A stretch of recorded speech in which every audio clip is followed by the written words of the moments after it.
Mr Dutton, you denied an interview request with the Daily Oz in the lead up to the election, even though Gen Z and millennial voters are going to outnumber older generations at the ballot box. How do you plan to reach younger voters if you are elected as the Prime Minister? Well, as we've pointed out, for younger Australians who are interested and really concerned about climate and transition and decarbonisation, the Coalition is the best party for you because we're the only party with a plan to achieve net zero by 2050.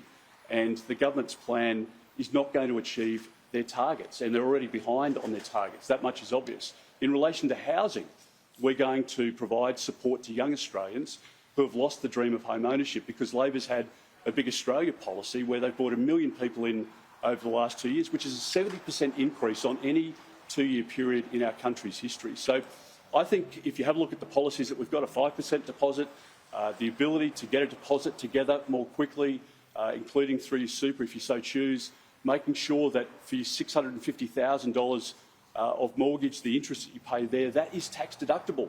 That's about $1,000 a month, and that's incredibly important. Now, we will continue to support young Australians and older Australians through the 25 cent a litre cut in our fuel excise as well. And I think there are many reasons why young Australians would want to vote for a coalition at this election.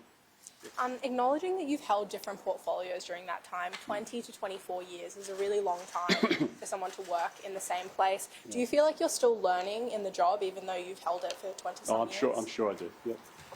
Mr Dutton, you said that you'll save $7 billion a year by cutting the Canberra APS by 41,000 over 5 years. Will the costings stay back that, and will they take into account the cost of any redundancies and any additional external consultants?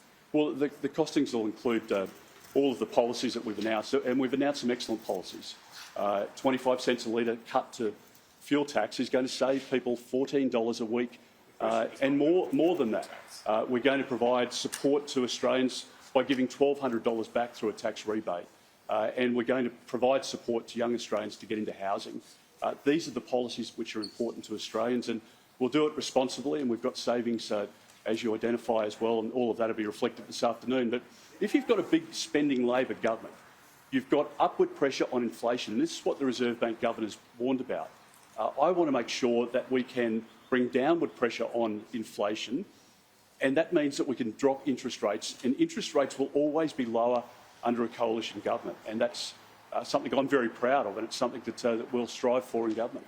Mark. Mr Dutton, you've outlined a lot of things that will be in the costings this afternoon. There is a lot of detail on these things, and it just seems they come out later and later and later with every campaign. I know you say Labor does the same thing. Not so sure that the actions of your opponent justify your own in every case, but if they keep coming out this late, they'll be coming out on a Saturday afternoon after people have voted.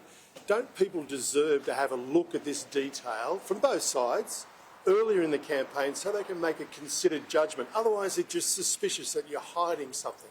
Well, Mark, the detail will be there for people to see, and what they'll see is that debt will be lower under us by $40 billion, and that means that we don't have Labor's spending problems. See, the problem with this government is that they've spent $425 billion extra, which is what's driven up interest rates.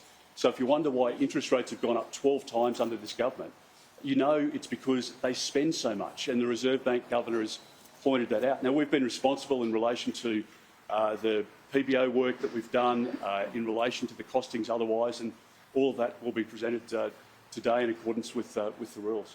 Mr Dutton. Sorry, do you want to go to... Yeah, please, yeah. Thank you. Thanks, Mr Dutton. I have to say, we're missing the fun tie today. Where's the fun tie? You're here in Dickson today. You've got to win back 20 seats to win government. Why are you in your seat? Are you worried about Dickson? I'm here today for the Red Shield Appeal breakfast.